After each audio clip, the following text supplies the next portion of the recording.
Welcome to That's Good Sports. I am Brandon. I am summoning the spirit of Pat Bowlen to help the Broncos get their first win of the season, Perna. I don't know what else to do, so I got out the fur coat to go over my natural fur coat I inherited from my hairy parents to bring Pat's winning culture back to Denver and to combat the man who dresses as cool as Pat and Jags quarterback Gardner Minshew. This is your Broncos versus Jaguars prediction episode where I take a deep look at both teams and then predict a winner based on science, analytics, and my gut, which sadly will never taste Dinos off of Kipling and Wadsworth again. That's good sports.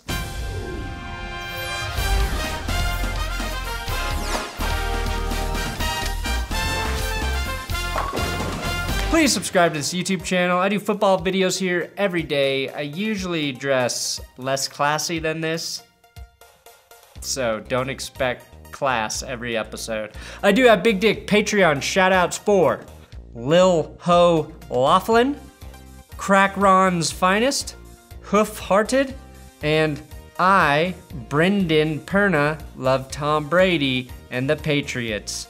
Luckily, I am Brandon Perna, not Brendan. But thank you so much for your Patreon donations. You can support this channel, patreon.com/thatsgoodsports, if you want to do that with your money.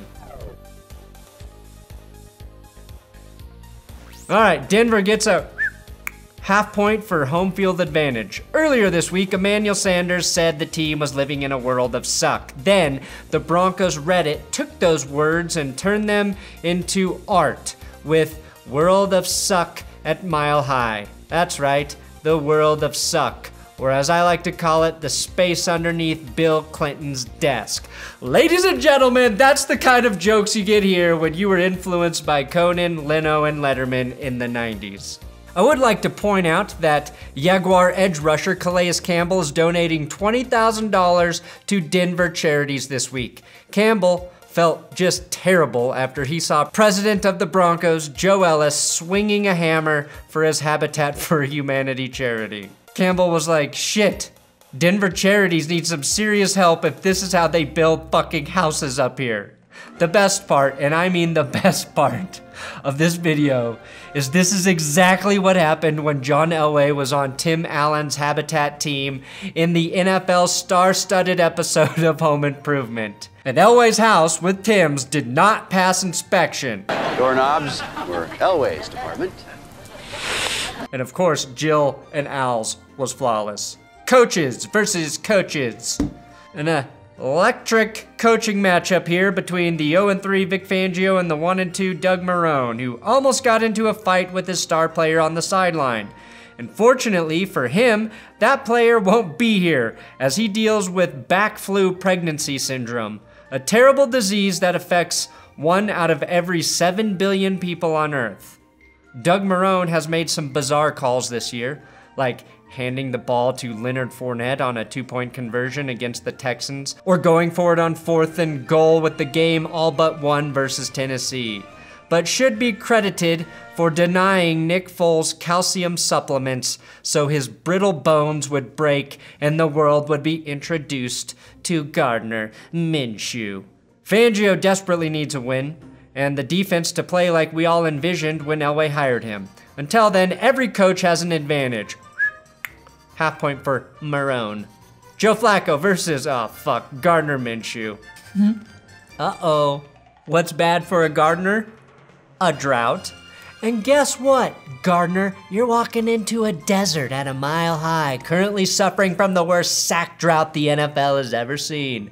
Oh boy, when it rains, it pours, which is ultimately good for a garden, but this drought will be ended by a monsoon of acid, sack rain, and sack hail, one of which will be spelled rain because it's both metaphoric and literal, as in a wet rain of hell that will be unleashed upon you, Gardner. Gardner actually took a photo with Uncle Rico this week. I'm pretty tired of the Uncle Rico memes, but it was nice to see this actor get some work, considering he was probably paid about $10 an hour for Napoleon Dynamite. Joe Flacco's meme is just Ernie from Bert and Ernie. Or is that Bert? Either way, big advantage for Minshew here. Some of you may not know about the legend of Gardner Minshew. Some of you may live under a rock, so let me recap for you. Once, he tried to break his hand in college with a hammer because his coach said he could only redshirt if he didn't stop jacking off so much. A porn company tried to pay him to wear knitted dick puppets, and he said, "Puppet? Who do you think I am, Tom Brady?" His quads are so jacked, they'd make Saquon Barkley's legs do a double take. And yes, he has a mustache, which is only a big deal because most men are too big of pussies to risk not getting pussy by growing a mustache. His dad named him Gardner because that's where Mr. Minshew and Gardner's mom buried their first body together. And least importantly, for a rookie, he's playing damn fine football. He's got a 73.9 completion percentage, 5 touchdown passes to 1 interception, and a passer rating of 110. Flacco has shittier stats in all of those categories, and he's been in the NFL since 2008. Half point for Gardner, because he was also almost named Beowulf and is very mobile. He can run. Broncos defense versus Jags offense. The Jaguars offensive line looked different pretty much every game this season due to tackle Cam Robinson's injury. He's back, and he may play the entire game, or he may still be in some sort of rotation.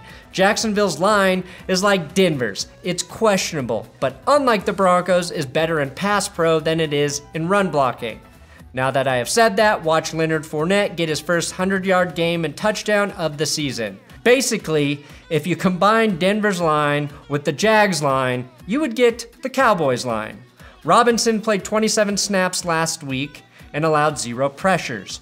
The Broncos defense is currently not great at pressuring, so he may continue that streak on the left side, which means Von Miller needs to win his matchups on the right side against Jawan Taylor.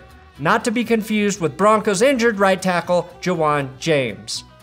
Now, I guess Von Miller was mad at his press conference this week, and it was very short. Got a great game plan in. Last time Von was mad at a press conference, the Broncos beat the shit out of Arizona. We're gonna go out there and we're gonna kick their ass. And then made Vance Joseph take a job with them. So if Vic Fangio ends up with the Jags as their defensive coordinator next year at this time, you know why. Now, after watching the Eagles make Green Bay so scared to run the ball that it cost them the game on Thursday Night Football, it dawned on me how concerning the defensive line play really is for Denver.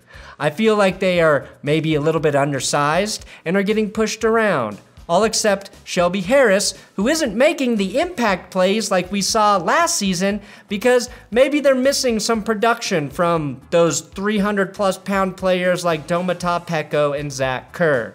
Or maybe Harris, Gotsis, and Wolf are playing too many snaps. Only 39 snaps between Mike Purcell and Draymond Jones, the guys rotating in for them. Von Miller and Bradley Chubb also both over 160 snaps each, and then Malik Reed and Justin Hollins with just 12 and 9. Whatever it is, the D-line is not working. It's not disrupting when opposing teams are passing the ball, running the ball, or just throwing the fucking ball into the dirt for fun.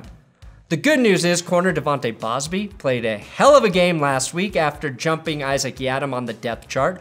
Bosby broke up 2 third-down passes, and he received an 83.88 coverage grade on Pro Football Focus, the highest of any Broncos corner this season. The bad news, Bryce Callahan is still out, Kareem Jackson is now questionable, and if Yiadom struggles, I know nothing about Duke Dawson, except that he sounds like my least favorite college combined with my least favorite TV show. Second-year receiver DJ Shark, spelled C-H.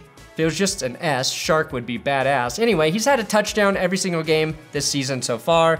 He's been the only consistent ball catcher, with Chris Conley and Dede Westbrook disappearing at times, and Marquise Lee is still trying to bounce back from last year's ACL tear. I actually like how Denver has been playing in the secondary, and I think unless Fournette has a big game, the Broncos defense, 0.5 advantage. Minshew put the ball on the ground 3 times against Houston, and like I said, I think Von's drought is about to end. Special teams versus special teams. Jags kicker Josh Lambo has been perfect this season. He's been great really ever since the Chargers cut him. which I appreciate, Josh. They have paid dearly for that dumb move. Lambeau could also star in one of HBO's Game of Thrones prequels. He definitely looks like he could be brothers with Robb Stark or Jon Snow. He does have a bad habit of biting his towel. So all the Broncos need to do is dip that in some high-potent THC, and he won't be able to kick straight by the second quarter. Brandon McManus has missed 2 of the most important kicks that really didn't matter of the season so far, and even though Deontay Spencer ran so fast, he made God piss himself, he did catch a punt at like the 4-yard line. But I like his upside. Still, I gotta give Jacksonville slight advantage here because who doesn't love a Lambeau who smoked a Charger? Broncos offense versus the Jaguars defense. Now this is an obvious strength versus weakness matchup, like a prosecutor working in Florida. The Broncos offense gave up 5 sacks in their last game, while the Jaguars defense amassed 9 sacks in their win against the Titans. And they're coming off a 10 days rest. It's on the Broncos offensive line to hold off Calais Campbell in the middle and Josh Allen on the edge, who combined for 5 sacks. And it's also on Joe Flacco to get rid of the ball on his first or second read. He's been iffy with this at best as a Bronco. Jalen Ramsey, who still definitely wants to be traded, is unlikely to play on Sunday due to the birth of his child, but also his back having the flu and that his dog ate his playbook. No one really knows what that was all about, but that means Emmanuel Sanders will see a lot of AJ Bouye, a good corner, maybe having a bit of a down year so far though, and there will probably be some matchups with either Sanders or Cortland Sutton on Trey Herndon and DJ Hayden, who has to slide up the depth chart and can probably be taken advantage of in the same way Denver's opponents have been throwing at Isaac Yiadom. Jacksonville is missing linebacker Telvin Smith, who stepped away from football this season. I know we all want to see big explosive plays from the Broncos passing game, but that's a crummy matchup unless the line really protects Joe Flacco. What we need is another heavy dose of Freeman and Lindsey. The Jags and Broncos run defense have nearly identical stats, and I can see the Broncos receivers having success once Jacksonville has to play the run first. Jags get a half-point advantage here because Denver has yet to score more than 16 points in a game. The Jags X-Factor, linebacker Leon Jacobs. His role has increased every week for Jacksonville, and he's a linebacker who can cover, stop the run, and blitz. I feel like they're gonna move him around a lot, and that might cause some problems. Broncos X-Factor, Archie Manning, who stated that Peyton Manning wants to work in the NFL for a team's front office or ownership. All I can say is, please God, let that be with the Broncos. Not that I think John Elway is done, or that he should be done, because I don't think that yet. But God, do I want Peyton Manning back in my life in some capacity. And Elway performs best under pressure. Having Manning around will certainly put pressure on him and maybe force him to sign more impactful free agents next time.